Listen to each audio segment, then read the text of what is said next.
சென்னை அண்ணா மேம்பாலத்தின் நடுவே பழுதாகி நின்ற அரசு பேருந்தால் அண்ணா சாலையில் கடும் போக்குவரத்து நெரிசல் ஏற்பட்டது. இதுகுறித்த கூடுதல் தகவலை செய்தியாளர் சசிதரன் வழங்கிட கேட்கலாம். சசிதரன், வணக்கம். கள தகவல்களை சொல்லுங்க.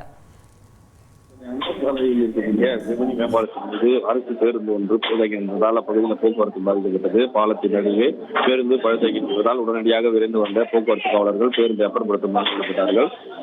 ஐநாவரம் பகுதியில் இருந்து பெசநகர் செல்லக்கூடிய 23 தடமென் பேருந்து தான் தற்போது பழுதாகி நின்றிருக்கிறது. உடனடியாக சம்பவ இடத்துக்கு விரைந்து வந்த போக்குவரத்து காவலர்கள் பேருந்து ரெக்கவர் செய்யக்கூடிய வாகனம் மூலமாக பேருந்தை அப்புறப்படுத்தும் பணியில் ஈடுபட்டு வந்தார்கள். உடனடியாக ஒரு அரை மணி நேரம் நீடித்த இந்த பணியானது எளிதாக நிறைவு பெற்று பழுதாகின்ற பேருந்தை உடனடியாக மேம்பாலத்திலிருந்து கீழே இறக்கினார்கள். இறக்கிய பின்பு போக்குவரத்து சீர் செய்யப்பட்டு தற்போது அண்ணா சாலையில் கடும் போக்குவரத்து நெரிசல் குறைந்து பழுதாகின்ற பேருந்து அப்புறப்படுத்தப்பட்டதால் போக்குவரத்து சீரானது.